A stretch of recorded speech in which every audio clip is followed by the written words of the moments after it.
할렐루야. 오직 예수, 마라나타, 성령 충만. 오늘도 하나님의 집에 나와 예배하는 여러분들에게 우리 아버지 하나님 은혜와 평강이 넘치길 주 예수 그리스도 이름으로 축원합니다. 계시록에는 4가지 비밀이 있다고 했죠.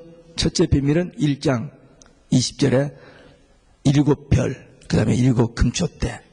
7별은 마지막 3년 반 동안 늦은 비 성령 받고 영원한 복음 1260일 동안 3년 반 동안 전할 마지막 추수의 종들입니다. 그게 비밀이에요. 그 다음에 두 번째 비밀은 7초대인데 마지막 때에 짐승표 받지 않고 배도하는 일에 가담하지 아니하고 끝까지 오직 예수 신앙 지키다가 하나님의 보호받고 환난을 통과하는 승리하는 교회입니다. 그래서 이 2가지 말세에 참 종이 있고 참 교회가 있다. 왜 다 똑같은 교회고 똑같은 종들인데 왜 참자가 붙느냐? 많은 교회와 많은 종들이 배도에 가담하기 때문에, 변질되어 버리기 때문에, 변질되지 않는 그냥 보통 특별히 실력 있고 능력 있는 게 아니고 변질되지 않고 순수한 오직 예수 신앙 가지고 남아있는 그들이 참종이고 그들이 참교회라는 겁니다. 그러니까 소수고 굉장히 약해 보이는 그런 모습일 겁니다.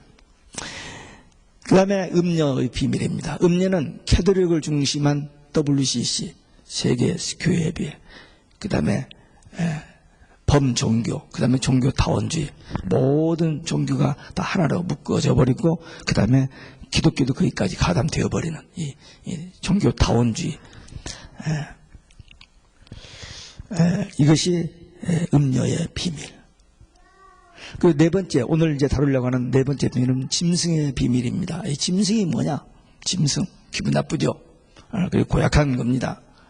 근데 이 짐승이 이 지구상에 있는 모든 사람이 우러러 볼 만한 대단한 인물이 나타난다는 것입니다. 그게 성경에 예언되어 있는데 그게 지금 나타날 단계에 이르렀고, 오늘 그 성경을 통해서 도대체 그 짐승이 도대체 어떤 존재인가, 그 짐승이 뭐라는 건가, 그 짐승을 어떻게 알아볼 수 있는가 하는 것이 비밀인데, 오늘 이 계시록은 감춰진 비밀이 벗겨진다는 말이거든요. 그래서 오늘 이 말씀을 통해서 이 비밀이 벗겨지는 것을 여러분들이 보게 될 겁니다. 종말에 재림이 언제인지는 모르지만 하나님이 정하신 때가 있는데 그 날과 그 시는 아무도 모른다 했으니까 알려고 할 필요도 없어요.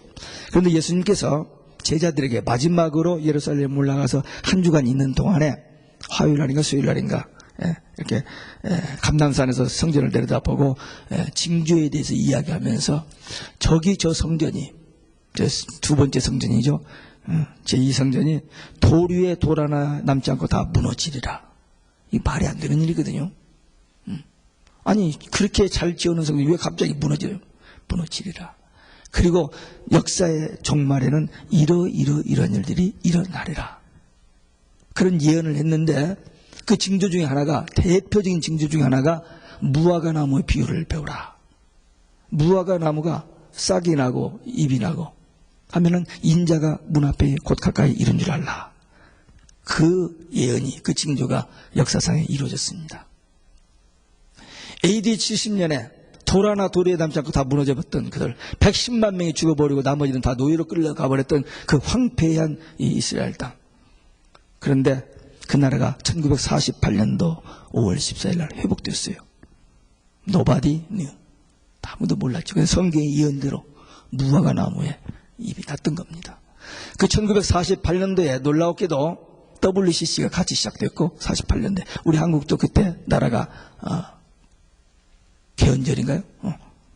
48년 됐습니다만 WCC가 나오고 유엔이 그때 시작됐고, 그 다음에 우리가 쓰는 이런 컴퓨터가 아니고 군사 목적으로 그 컴퓨터 같은 그런 것이 처음 그때 48년에 이 땅에 나왔다는 겁니다. 이스라엘 동네 최대 징조입니다. 그 전까지는 계시록이 열리질 않았습니다. 근데 예수님의 그 말씀이 성취되어지면서도 계시록이 열려지기 시작했고, 또 그 다음에 666 짐승의 표, 화폐 대신에 몸에다가 표 표를 한다. 2000년 전에 그런 말씀하셨는데 지금 그 일이 우리 현실적으로 지금 오고 있잖아요. 왔잖아요. 되고 있잖아요. 지금 진전되고 있습니다. 네. 성경에 예언된 그대로 꼭 그 자리, 오른손과 이마 그 자리에. 네. 이제 적그리스도에게 절하고 그 표를 안 받을 수 없는, 받지 않을 수 없는 어떤 그런 상황에 이제 가고 있습니다. 그 다음에 종교다원주의. 세계 종교가 하나로 될 이 종교다원주의. 이 음료하고 짐승하고 이렇게 올라타고 그냥 뭐 짜가고 정이 통하는 이 사건이 여기 예언되어 있는데 그것이 지금 우리 눈앞에 이루어지고 있습니다. 이 종교다원주의가 시작됐는데 1967년까지는 캐톨릭에서는 성경을 읽지 못해 중세에 개혁자들이 성경을 번역해내면 발견만 되면은 그 성경과 그 성경을 가지고 있는 사람을 함께 화양시켰습니다. 다 죽어갔어요. 엄청나게 많이 죽었습니다. 그리고 중세 십자군 전쟁이라는 미명하에 이 로마 캐톨릭이 예루살렘에 쳐들어와가지고 얼마나 많은 유대인들 죽이는지 모릅니다. 또 히틀러 2차 대전 때 히틀러를 통해서 600만 명을 죽이는데 그때 캐톨릭 교황이 가서 이렇게 히틀러에게 축복하고 안수하는 기도하는 그 그림 지난번에 제가 보여드렸잖아요. 그 무서운 일을 했어요. 그러다가 2000년 6월달 바로 우리 옆에 있는 뉴욕 만하탄 UN 빌딩에서 세계 종교가 하나로 묶어지는 작업이 진행돼서 공공연하게 종교다원주의가 제도화됐습니다. 그래서 성경에 예언된 이런 것들이 지금 다 이루어졌어요. 교황은 적그리스도입니다. 캐톨릭의 수장입니다. 그러니까 짐승하고 이 음료하고 이게 어쩌면 성경이 그렇게도 정확하게 우리 눈앞에 이렇게 이루어지느냐 이거죠. 신기한 일입니다. 오늘 적그리스도의 비밀에 대해서 과연 어떤 존재인지 우리는 어떻게 해야 하는지에 대한 말씀을 세 가지를 나눕니다. 첫째, 짐승의 정체입니다. 8절에 보니까 전에 있었다가 시방 없으나 장차 무지경으로부터 올라와 멸망으로 들어갈 자다. 짐승. 전에 있었는데 지금은 없다. 근데 장차 다시 나타난다. 그게 적그리스도라는 있다가 없어졌는데 다시 나타난다. 이게 도대체 이 짐승이 뭐냐 이거예요. 이 비밀이죠. 이 수수께끼라면 누가 말아칠 수 있겠어요? 없지. 근데 이 비밀이라고 해놓고 이 성경은 여기다 답을 해놨어요. 그러니까 계시록은 감춰진 비밀을 벗기는 책입니다. 답이 있는데 과거에 하나님을 대적하고 믿는 자들을 핍박하는 적그리스도 모형들이 많이 있었습니다. 나라마다 그리고 사람마다 다 다양히 있었는데 그것이 다 다른 인물들이지만 속으로는 한 통이었습니다. 왜? 마귀가 그들을 사용했기 때문입니다. 항상 창세기로부터 요한계시록까지 영맥과 육맥이 공존합니다. 알곡과 가라지가 공존해요. 그래서 그런 그 마귀의 조종을 받는 그런 적그리스도들이 예표들이 많이 쓰는데 지금 우리는 이 계시록 17장에서 말하는 적그리스도는 바로 The Antichrist, 성경에서 마지막 때 그 예언된 그 적그리스도가 등장한다는 겁니다. 종교 혼합주의, 종교 다원주의, 그리고 이런 적그리스도, 거짓 선지자들 이런 것들은 다 실체는 같아요. 왜? 대장이 마귀니까. 근데 시대마다 옷을 갈아입어요. 음료가 옷을 잘 갈아입죠. 옷을 잘 갈아입고 화장을 짙게 해요. 그래야지 변장을 잘합니다. 그래서 고린도후서 11장 14절에 보면 마귀가 자기를 광명의 천사로 화장한다는 거예요. 아주 속임의 명수들입니다.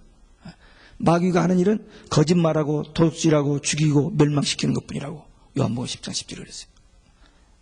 근데 사람들은 속게 그냥 근사하게 아주 황홀하게 정말 멋있어 보이게 그렇게 나타나서 속이니까 넘어가는 겁니다. 이 짐승이요 헬라 말로 데리온인데 이 데리온은 애완용 강아지가 아닙니다. 무서운 맹수입니다. 잔인한 맹수. 그러니까 이 짐승이 걸렸다 하면 무섭게 파멸된다는 거죠. 근데 이 짐승이 7절에 보면 7머리 10뿔을 가졌다. 도대체 7머리 10뿔이 모두 괴물이죠. 그러니까 괴물인데 그걸 또 인격적으로 또 이렇게 사람으로 표현했는데 도대체 이게 뭐냐 이거죠. 일곱 머리는 일곱 왕, 일곱 산이라 그랬어요. 대단한 권세를 가진 왕들이라. 그런데 다섯은 망했고 하나는 있고 하나는 아직 이르지 않았는데 이르면 잠시 동안 온 세상을 통치하리라. 이렇게 이제 예언되어 있는데 이 다섯은 망했고 그 말은 지금 사도 요한이 반모섬에서 이 계시록을 쓸 때 그 앞에 있었던 열국들입니다. 다섯 나라. 애굽, 아수르, 바벨론, 메데파사, 헬라. 그리고 다섯 나라는 이제 없어졌고 그다음에 그때 당시는 로마 지금 있고 그다음에 하나는 아직 이르지 않았어요. 근데 그 하나가 이르면 잠시 동안 무섭게 세계 모든 나라를 통치할 것을 예언했습니다. 근데 대개 이 강국들이 등장하면 몇백 년씩 통치를 합니다. 가장 짧았던 바벨론도 100년이었어요. 근데 이 마지막 일곱 번째 이 강력한 디 엔티크라이스 그 짐승은 잠깐 동안 7년입니다. 한 일해 동안 막강한 권력과 막강한 실력 그런 능력 가지고 통치하게 되는데 그 다음에 뭐라고요? 망한다 그랬습니다. 잠시 하다가 망한다는 거예요. 7년 하고 망한다. 전에 있다가 없어졌고 다시 나타날 여덟 번째 왕은 짐승이고 적그리스도고 마지막 일곱 번째 국가는 지금 역사상에 등장한 EU입니다. 유럽연합입니다. 열불, 열왕. EU가 처음 등장해서 10개로 시작했거든요. 19개로. 그래서 성경학자들이 깜짝 놀랐습니다. 이 성경의 예언이 그냥 이루어졌네 라고 깜짝 놀랐는데 좀 있다가 10나라가 더 되고 15나라 지금 20개국이 넘어갔어요. 근데 여기에 대해서 이제 해석이 뭐냐? 그렇게 나라가 20개국이 넘어갔지만 결국에 10나라만 남을 것이다. 그렇게 해석하는 사람도 있고 또 하나는 10은 땅의 만수니까 10나라가 되든 20나라가 되든 결국 EU 전체를 말하는 것이다. 그렇게 해석합니다만 어쨌든 마지막 10나라가 남든 그 EU 전체 10나라로 이렇게 해석하든 하여튼 이 열왕, 열불, 이 적그리스도 국가가 등장하는데 이 10나라들이 적그리스도를 맹주로 삼아요. 자기들의 리더로 삼고 자기 권력을 전부 그에게다 넘겨준다는 거예요. 지금 성경에 보면 그랬죠. 자기들 잠깐 그 가지고 있다가 이 모든 권세를 그에게 위임한다는 거예요. 왜?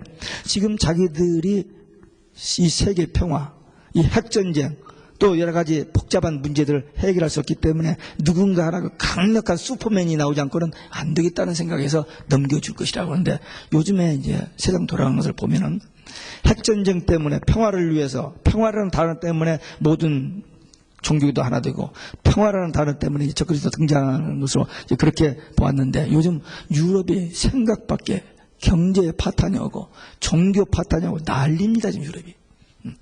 지금 저 나라가 존폐가 그냥 위기에 처해 있는 그런 상황입니다. 그러니까 이대로는 아니더라도 누군가가 나타나서 이 질서를 잡아주고 나라를 바로 세워줄 걸 그걸 기대하는 지금 소원들이 있는 그때에 이 적그리스도가 등장해서 그들의 모든 기대를 만족시켜 줄 것이라는. 근데 중세 때 그랬거든요.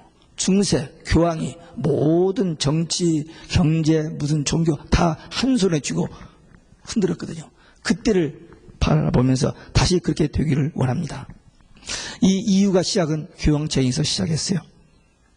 그리고 2006년에 여기서 유엔에서 종교 다원주의가 출발했고요. 치밀하게 저희들이 계획하고 그 일을 위해서 세계의 모든 갑부들이 모든 정치가들이 다 그 일에 동조합니다. 지금 세계에 있는 모든 부자들 유대인들이고 뭐이고 석유 가지고 있는 모든 사람들도 이 일에 가담하지 않을 수가 없어요. 빠져나갈 수가 없습니다. 종교 지도자들도 마찬가지고 교수들도 마찬가지고 전부 이 일에 동조해 안 하면 견딜 수가 없으니까 그렇게 되어가고 있습니다. 그런데 이제 마지막 두 가지만 남았어요. 마지막 지금 징조 성경에 예언된 징조가 이제 이루어질 때 두 가지 남는데 적그리스도가 우리 눈앞에 딱 등장하는 것과 그 다음에 성전이 지어져야 됩니다. 왜? 그래야 예수님이 마태복음 24장 15절에 그리고 바울이 데살로니가후서 2장 4절에 한 것처럼 그것이 거룩한 곳에서 내가 하나님이라고 할 때가 온다 했는데 그래서 성전이 지어져야 돼요. 근데 성전 짓는 일도 벌써 진행이 되어버렸어요. 2008년도에 터키의 유력한 지도자가 유대교 평양 대표 최고의 그 지도자 3명을 터키에 불러다 놓고 의논해서 기독교, 유대교, 무슬림이 같이 성전을 짓자라고 의논이 돼서 그 운동이 진행되고 있습니다. 그래서 그 성전이 지어지면 제사를 집전할 레위인들을 찾았는데 다 없어져 버렸으니까 DNA를 찾아서 레위 지파를 찾아내기 시작했고 그들이 제사법을 프랙티스 좀 하고 있다는 거예요. 거기까지 진전되고 있습니다. 그리고 이 적그리스도에게 경배하기 위해서 안 하면 안 되는 그 666 짐승의 표도 지금 만들어지고 있고 그 사람들의 몸에 집어넣고 있고 그것이 그것과 연결되어지는 때가 우리 눈앞에 다가오고 있습니다. 그러니까 저들은 자기들의 생각대로 자기들의 세계 정복하고 세계에 이런 어떤 저기서 하지만 결국 하나님이 미리 예언하신 그 예언대로 착착착착 진행되고 있는 것 뿐입니다. 이걸 우리가 볼 줄 알아야 돼요. 세상 모든 만사가 자기들이 하는 게 아니라 하나님의 예언과 계시 그대로 이루어져 가고 있다는 이 사실을 보면서 우리가 깨닫고 우리가 주의 재림을 준비하는 복 있는 자가 되어야 될 줄로 믿습니다. 두 번째, 이 짐승과 어린 양의 싸움이 있다고 그랬어요. 짐승이 적그리스도와 어린 양 예수 그리스도와 전쟁이 있다는 표현입니다. 14절에 저가 어린 양과 더불어 싸우려니와 어린 양은 만주의 주시오 만왕의 왕이심으로 저희들을 이기실 터이요. 짐승 적그리스도가 노리는 것은 결국 하나님을 대적하고 예수를 대적하는 것, 성도들을 죽이고 교회를 파괴하는 것, 그거예요. 그래서 세상의 모든 정치, 권력, 종교, 힘 다 모두어가지고 적그리스도가 하나님을 대적하는, 예수님을 대적하는, 예수님과 싸워보겠다는 겁니다. 타락한 구약교회가 예수님을 거절하고 메시아로 오신 예수님을 거절하고 예수님을 십자가에 못 박아 죽였습니다. 그리고 그 제자들이 교회를 세웠을 때 무참하게 하여튼 무지무지하게 핍박을 가해서 없애버리려고 했습니다.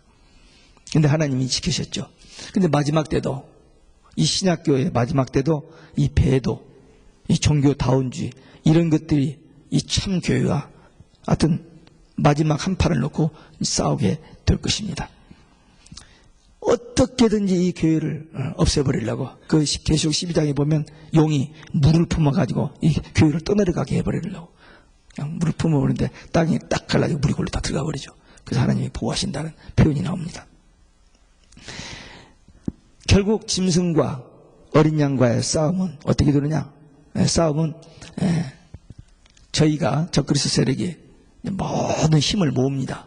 마지막으로 싸우기 위해서. 그것을 계시록 16장에 보면 아마겟돈 전쟁이라고 했는데 개구리 같은 새 더러운 영이 세상의 모든 왕들을 꼬여 유혹합니다. 그래가지고 힘을 다 모두 그래가지고 그리스도를 대적하기 위해서 아마겟돈에 모입니다.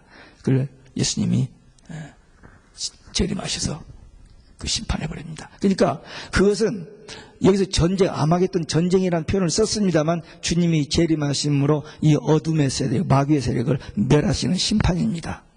근데 그렇게 아마겟돈 전쟁이라고 표현했어요. 예수님이 19장에 보면 백마 타고 오셔서 마지막 심판하신다고 그렇게 표현했어요. 근데 그것을 적그리스도 싸움으로 표현한 겁니다. 예를 들면 성경에 보면 예수님을 신랑이라고도 했고 인자라고도 했고 주라고도 했고 친구라고도 했어요. 예수님을 그렇게 상황에 따라서 그런 표현을 했습니다. 마찬가지로 이 예수님이 재림은 심판하러 오시기 때문에 심판이라는 표현이 있고 그리고 모든 그 악의 세력을 멸하시는 것을 전쟁, 아마겟돈 전쟁이라 표현을 했습니다.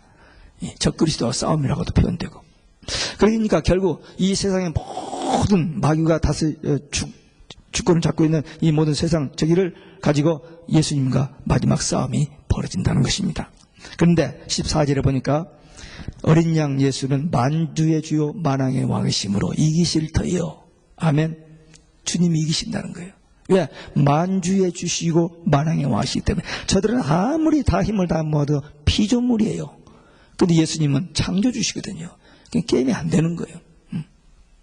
여기 만주의 주 만왕의 왕이란 말이 또 한 군데 나오죠. 계시록 19장 16절에 나오는데 거기 보면 예수님이 재림하실 때 옷을 입으셨는데 옷에 이름이 써 있는데 거기에 뭐라고 하냐면 만주의 주 만왕의 왕이라고 써 있다라고 그렇게 얘기됐어요. 그걸 또 킹제임스 성경에 캐피탈로 써놨어요. 좀 주의 깊게 보라고. 응? 못 봤다고 모른다고 하지 말고 확실히 보라고 캐피탈로 써놨다는 말을 제가 지난번에 한 일이 있습니다. 만주의 주 만왕의 왕. 그러니까 주님이 이기시는 게 뻔해요. 그러니까 얘들은 바라가는 것 뿐이지, 예. 싸움은 이겨놓고 하는 겁니다. 우리 신앙생활 할 때 영적인 싸움을 합니다. 근데 우리 힘으로 싸우면 패할 것 뻔해요. 근데 주님이 우리와 함께 하시기 때문에 그 전쟁에서 이기는 겁니다. 우리는 이겨놓고 싸우는 싸움입니다. 지난 월요일 날 워싱턴 그 대통령 버스데이에서 할러데이가 돼가지고 기독교 방송 주제로 목회자 탁구대가 있다고 연락이 와서 뭐 몇 년 동안 안 쳤으니까 저기 했는데 그 기독교 방송 펀드레이즈를 위한 거라 해서 할 수 없이 갑작스럽게 뉴저지 목사 몇 사람을 전화를 해가지고 그것도 거의 안 될 뻔했는데 아슬아슬하게 해가지고 그냥 팀을 만들어가지고 갔어요. 이기로 간 게 아니고 그냥 참가해주기로 갔습니다. 가서 이렇게 봤는데 먼저 개인전을 치면서 이제 전력 파악을 했는데 단체전을 보는데 네 팀이나 코네티컷, 뉴욕에 둘, 뉴저지 하나 나왔는데 제가 아는 아주 잘 치는 두 사람이 안 보여요. 그래서 조금 안도의 숨이 쉬어지더라고요. 근데 이제 그쪽 A팀하고 붙었는데 하마터면 질 뻔했어요. 근데 아슬아슬하게 이겼습니다. 그런데 나머지 두 팀은 뭐 보니까 뭐 하나 해보나 마나 이길 것 같더라고요. 그래서 저는 안 뛰고 이제 다른 세 선수를 이렇게 뛰게 하고는 뒤로 빠져 있었어요. 근데 그 뉴욕 B팀한테 동점이 돼버렸어요.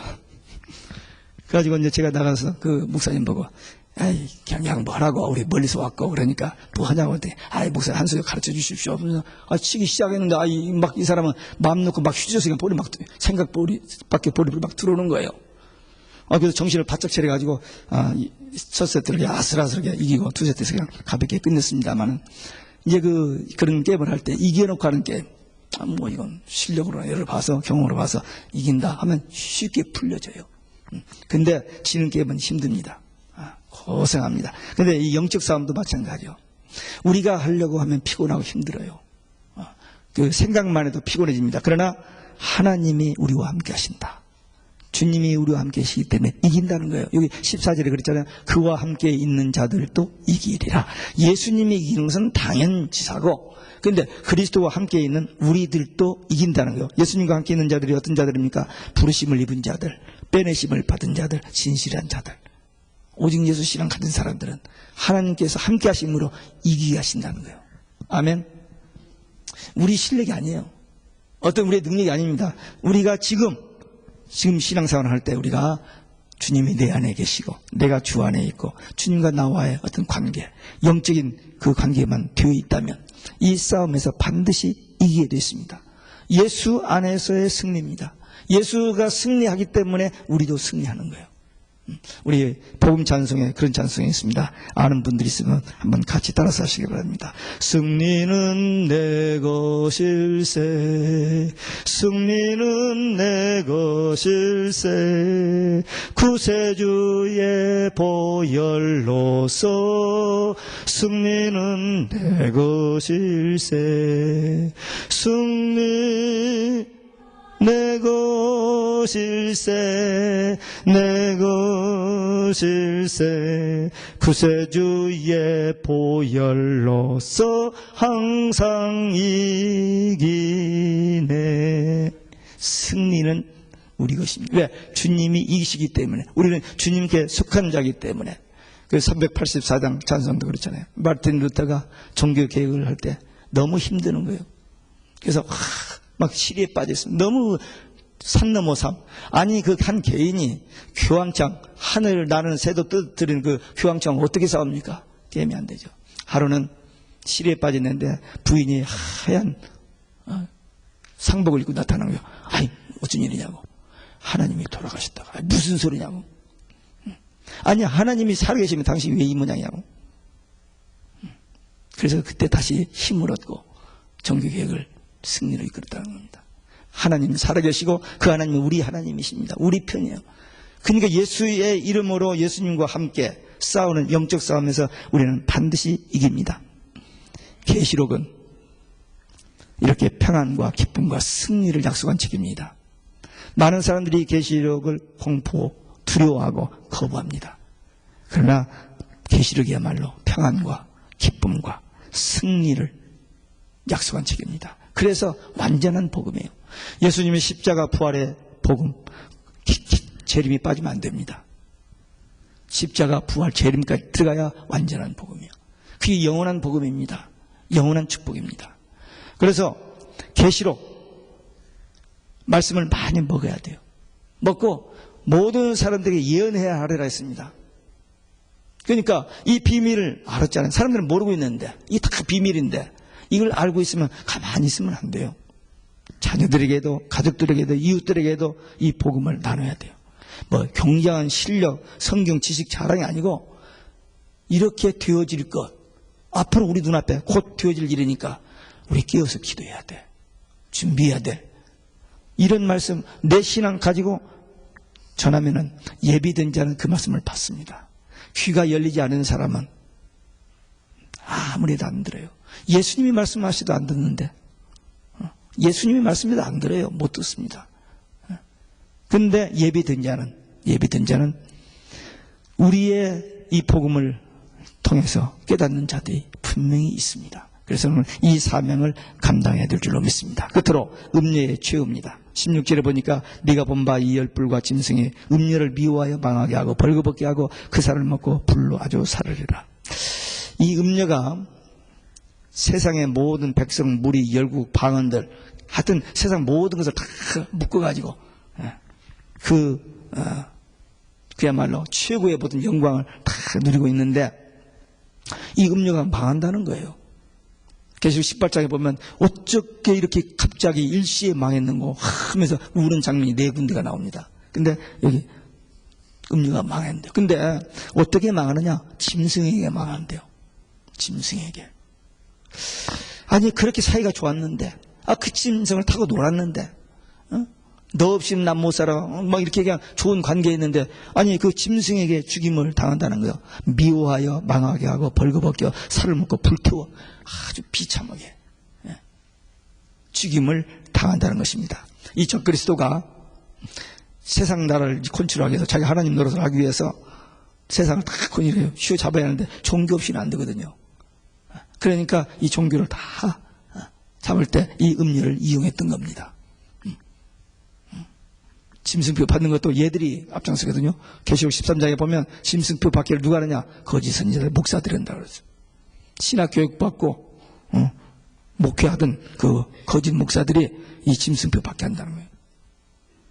다른 사람들이 한다면 성경에 보면 그들이 한다고 하는데 지금 그것이 눈앞에 현재 일어나고 있잖아요.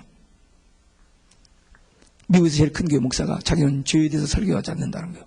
아니 우리가 왜 신앙생활을 하는데 이 죄 문제 때문에 우리가 해결할 수 있는 죄 문제 예수님이 해결해 주셨기 때문에 예수의 이름으로 죄 용서받고 구원받고 천국 가는 이 복음을 전하는데 죄에 대해서 이 얘기를 한다면 뭘 얘기한다는 거예요? 파지티브하게 긍정적으로 착하게 살아라. 그건 아무 구원하고 관계없습니다. 아무리 착하게 많이 하고 아무리 구제를 많이 해도 구원하고는 관계없어요. 구원받은 자가 그렇게 했을 때 상급이 따르는 거지 예수 없이 그것은 다 쓰레기입니다. 세상 불탈 때 다 없어져 버리는 것들이에요. 세계에서 가장 큰 교회 목사가 불교에도 구원이 있다고 헛소리를 하고 있으니 말이에요. 거기까지 갔습니다. 지금 참 끔찍하죠. 끔찍합니다. 오직 예수밖에 없다고 오랫동안 몇십 년 동안 설교했는데 마지막에 가서 불교에도 구원이 있다고 예수밖에도 구원이 있다고 하는 이 종교 다운주의에 딱 들어가서 같이 이렇게 하고 있는 거예요. 지금 이 시대에 오늘 우리 시대에 그런 일이 일어나고 있습니다. 참 무서운 일입니다. 그런데 이 음녀가 이제 적그리스도에게 죽임을 당해 비참하게. 마귀는 항상 그렇게 합니다. 여러분들 제비족이라는 말 들어보셨어요? 저 한국에 있을 때는 못 들었는데 여기 간 다음에 나온 단어 같은데 제비족. 꼬셔가지고 다 뺏어먹고 나중에 버리는 제비족. 그 처음 저기는 황홀하죠. 총천연색 시네마스코프 대단하고 뭐 그냥 좋았는데 어느 때가 지나면은 버려버린다는 거예요. 세상 유혹도 마찬가지입니다. 마귀가 우리에게 유혹할 때 좋은 것을 줍니다. 돈도 벌리게 하고 출세도 하게 하고 막 좋은 걸 막 줘요. 좋지. 들여보니까 살만하지. 그래, 좋지. 자꾸 줘요. 그러니까 막 더 좋은 거예요. 그런데 어느 정도 딱 돼버리면 그 다음 배틀은 그거 가지고 양이 안 차. 더 욕심이 생겨. 그리고 그거 허탈한 감이 빠져. 그리고 우울증이 걸려. 자살하고 죽고 싶은 생각이에요. 이게 다 마귀가 주는 겁니다. 사람 죽이는 거요? 그 마귀가 주는 거예요. 정상적인 사람은 못합니다. 마귀가 충동하니까 그 사람을 죽이지. 어떻게 칼로 찌릅니까? 네. 마귀가 주는 충동입니다. 그러니까 속지 말아야 돼요. 성공하는 것이 다 좋은 게 아닙니다. 잘 되는 게 다 좋은 게 아니에요. 왜? 잘 되면은 하나님을 잊어버리고 말씀을 잃어버리고 자기가 살아버려요. 그 마귀는 그렇게 미혹하거든요. 잘 되게 해요. 그러다가 나중에 교만해지게 하고 죄짓게 만듭니다. 그래서 권력, 돈, 마약, 정욕 이런 거 조심해야 됩니다. 그런 것들 마귀가 유혹하니까 걸려들면은 짐승에게 한번 걸려들면 파멸입니다. 17절에 보니까 하나님께서 짐승이 그런 짓을 하도록 내버려 둔다고 그랬어요. 아니 하나님이 왜 그런 걸 내버려 둘까? 확 쳐버리지 빨리. 쳐버리고 좀 보호하시지. 근데 내버려 둔다. 자기 뜻대로 하도록 내버려 둔다 그랬습니다. 종교 혼합주의, 이 음녀, 배도 하는 이런 일들이 막 일어나야만 해요. 왜? 예언을 그렇게 하셨기 때문에 그 예언이 성취되기 위해서. 또 그런 것이 일어남으로 말미암아 알곡과 가라지가 구분되고 가라지를 단으로 묶어서 불태울 수 있기 때문에 그 작업이 그 과정이 꼭 필요한 겁니다. 그래서 놓아두는 거예요. 근데 짐승은 그걸 모르고 자기가 막 잘해서 승리하는 것처럼 착각하고 막 날뛰는 겁니다. 그러나 까불다가 때가 되면 망하게 됩니다. 그리스도와 싸워서 망하게 되니까 예수님께서 그 적그리스도와 거짓 선자를 산채로 유황 불못에 던져버린다. 계시록 19장 20절에 그랬어요. 그렇게 온 세상 사람들을 다 휘어잡고 그렇게 뭐 대단한 것처럼 하지만 어느 날 때가 되면 짧은 7년 중에서도 어느 날 되면 그렇게 망하게 된다. 성경은 예언됐고 그대로 될 것이 뻔합니다. 역사는 하나님의 뜻과 계획 속에서 진행되고 있습니다. 누구든지 이 피조물들은 적그리스도나 거짓 선자들도 이 하나님의 그 역사의 그 주관, 그 범위 안에서 활동이지 밖에 벗어나지를 못합니다. 우리는 생명의 주인 되시고 역사의 주인 되시는 그분이 우리 하나님, 우리 주님, 그리고 그분이 영으로 우리 안에 계셔요. 그러니 우리가 뭘 두려워하고 뭘 염려하고 불안할 필요 없습니다. 지금 이 말씀을 받고 있는 여러분들의 전하는 저도 인간적으로 세상으로 보면 참 약하고 부족하고 참 어려움들이 있어요. 그러나 영적인 진리를 깨닫고 보면 이 적그리스도와 이 세상의 모든 것을 멸하시는 이제 심판주로 오시는 그분이 우리를 신랑으로 데리러 오신다는 이 사건, 이 복음의 양면성을 우리는 늘 생각해야 돼요. 진짜 복음입니다. 이런 재앙이 있고 이런 심판이 있다고 하지만 이건 다 가라지들을 벌하시는 작업이고 우리 알곡된 신자들은 정결한 신부된 우리를 데리러 오시는 신랑 되신 예수님을 맞는 역사이기 때문에 복음 중에 복음입니다. 이 17장의 마지막 절 18절에 끝절에 이런 말이 있습니다. 여자 땅의 임금들을 다스리는 큰 성이라. 이게 무슨 말입니까? 여자가 음녀가 있는데 땅의 임금들을 다스리는 큰 성이라. 이게 비밀이지 누가 알아듣겠어요? 이게 무슨 말인지. 음녀 지금 여자를 얘기하다가 배도한 그 교회를 얘기하다가 땅의 임금들을 다스리는 큰 성이다. 이거 아무리 수수께끼 해도 못 맞춥니다. 근데 다행히도 답이 여기 있어요. 답이 여기 있습니다. 큰 성이라. 성. 노마에 가면 이태리 노마에 가면 저 한쪽에 바티칸이라는 그 구역이 있어요. 그게 산 등성에 이렇게 있다는 겁니다. 조그마한 5산 중에 있다는. 거기 점쟁이촌이라는 겁니다. 거기가. 다른 말로 하면 장려촌입니다.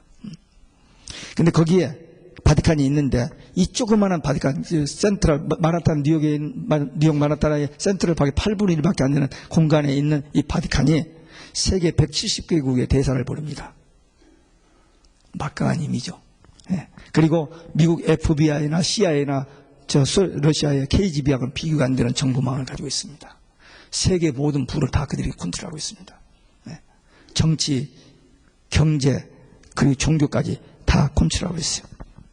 근데 성경에 이렇게 예언되어 있는데 그것이 우리 눈앞에 보여지잖아요, 지금. 현실적으로. 그 바티칸을 딴 데다 지을 수 있었는데 하필 거기다 지어놓은 거예요. 근데 그런 것들이 다 맞아떨어집니다. 지금 음료와 적그리스도는 거의 절정이 이랬습니다. 최고의 어떤 그 절정을 향해 지금 가고 있어요. 근데 반드시 망한다고 그랬어요. 반드시. 잠깐 7년 저기다가 반드시 망한다. 그러면 이 영적인 비밀을 알고 있는 우리는 무엇을 해야 하느냐?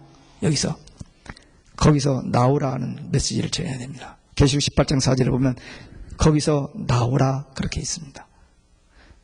나오지 않으면 함께 멸망받고 심판받으니까 거기서 나와서 살아라. 왜? 그 안에 구원받을 자들이 있거든요. 그래서 하나님께서는 그 안에 그 남은 자들, 구원받을 자를 향해서 나오라 그렇게 외칩니다. 어제 아침에 새벽기도 때 스가랴서 2장을 읽었는데 거기 보면 바벨론 포로에서 돌아올 때 거기 살기 좋다고 남아있는 사람들을 향해서 거기서 빠져나오라 그렇게 말합니다. 애굽에서도 나올 때 다 안 나왔습니다. 바벨론에 다 안 나왔어요. 거기서 나오라. 금방 한다. 이 마지막 때도 이 큰 바벨론, 이 음녀세계 화려하고 대단한 권력 누리고 좋죠. 왜 나와 거기서 살지? 근데 거기서 나와야만 구원받는. 안 나오면 멸망받기 때문에. 이게 복음의 비밀입니다. 이 비밀을 받은 우리들은 그들을 향해서 나오게 해야 됩니다.